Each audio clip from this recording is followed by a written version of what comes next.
John, the president calling this impeachment inquiry a lynching. The average person at home might say, I don't know, he says crazy things all the time. Does this one feel different? Well, he's now, as ever, tapping into the deepest parts of the worst aspects of our history. The president has long weaponized race and racism in his rise to national prominence. He began his national career in many ways by wrongly questioning the legitimacy of President Obama and his place of birth.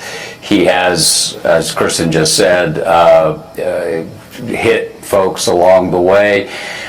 This is a moment where I think Republicans have to think for a second, or maybe longer than a second, is this the kind of person you want to go to the cross for? Is this the kind of person you want to be seen in the long light of history as having supported? Lynching is the worst kind of crime. It's the worst part of the American experience.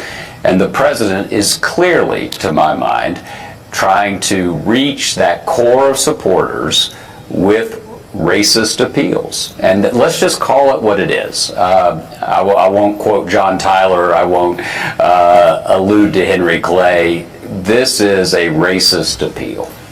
But John, haven't you said that before? Haven't you and I sat in these very seats and you've said, yeah, will Republicans follow this man after he said, fill in the blank? Sure. Sure, but the nature of history, the nature of reality is that you can't have everything the way you want it right when you want it. And I understand there are different opinions, there are diverse opinions. This is a big, disputatious, complicated country.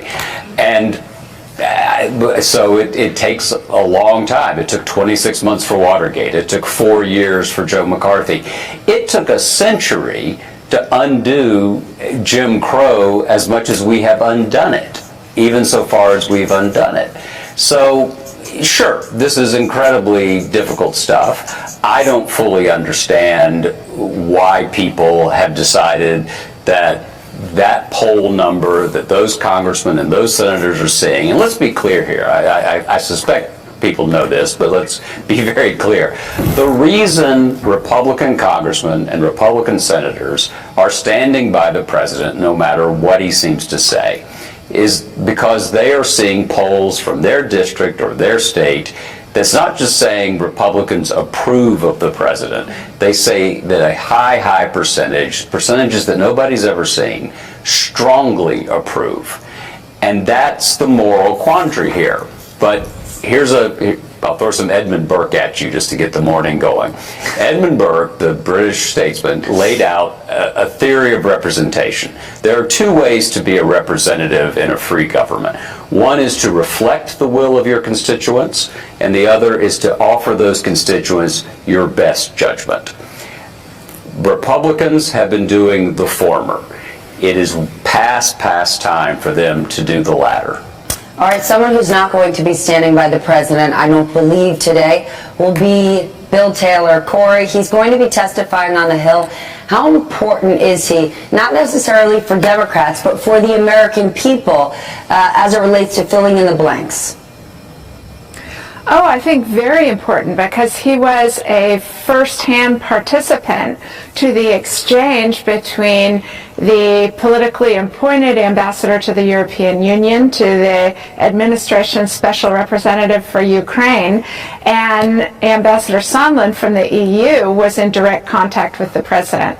So even though the White House Chief of Staff, Mick Mulvaney, has already admitted that the president held up military aid for Ukraine in order to exact a political price that would be helpful to the president domestically, which is far beyond the pale. I do think public attitudes are changing, because people are pausing to think, if a president of the other party did these things, would I feel comfortable with that? And I think the extent to which he is calm, reasonable, and reminds us what great professionals the civil servants in the American government are, the more damaging it will be to the president. He came out of retirement in June to assume this role. He's probably wondering why exactly he did that. Phil, let's talk about this inquiry now being pushed into December. Who is that good for? Who's that bad for?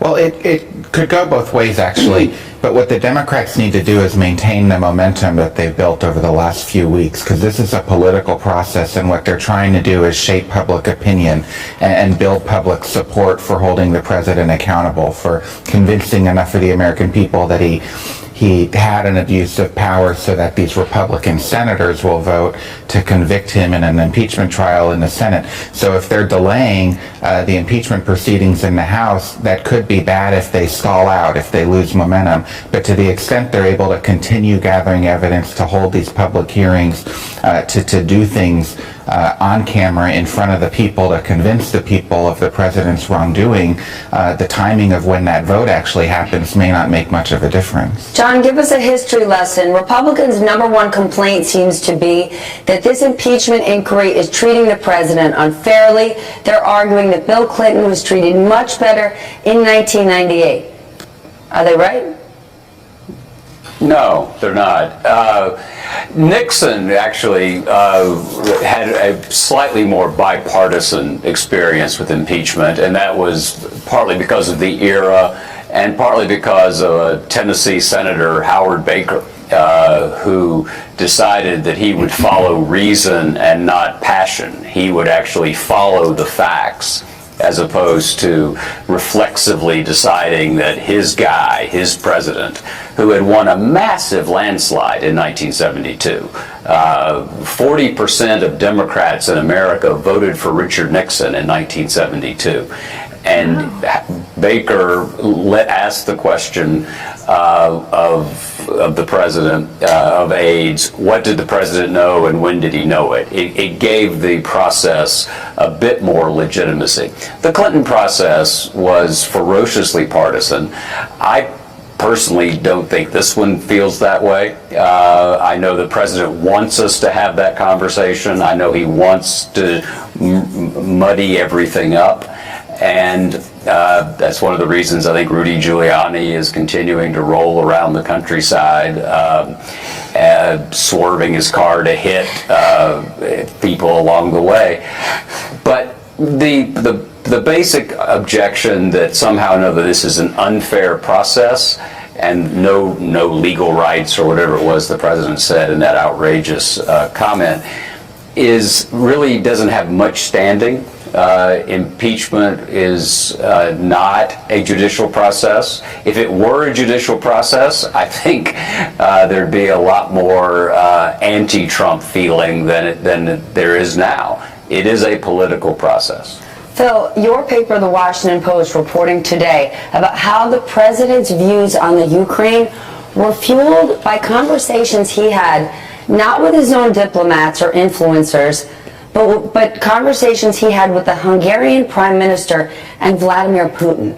Why would he be listening to these guys? Yeah, this is an important story, and it fits a pattern through this presidency where Donald Trump has been easily manipulated by foreign leaders who have his ear, especially President Putin of Russia. Remember, Trump took the word of Putin about Russian interference in the 2016 election over the assessment of his own U.S. intelligence agencies, and we're seeing this again here, where Putin and the Hungarian Prime Minister are trying to shape his view of Ukraine, trying to convince him that Ukraine is a corrupted country, that this government is flawed, and Trump can internalize that and therefore see Ukraine as a country he could take advantage of for his own political purposes, or a country that's too corrupt as Putin sees it. Listening to Vladimir Putin, let's remind our audience it was the second paragraph of the Mueller report where Robert Mueller wrote, "Sweeping and systematic influence by a foreign government in the 2016 election." He was talking about Russia. Russia's leader is who the president is listening to. Corey, I want to talk, though. People know Vladimir Putin and his name well, but the Prime Minister of Hungary, Prime Minister Orban, New York Times describes this guy as an autocrat who has rolled back democracy. Yet apparently the president met with him for an hour back in May, and there were no note takers in the room. What might this guy be telling our president?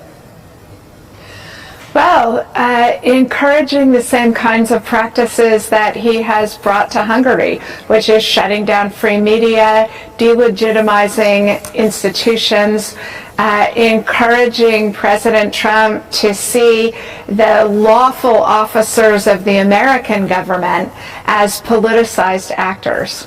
What Viktor Orban has done to Hungary would be a terrible tragedy. It's a terrible tragedy for Hungary. It would be an incredible tragedy for democracy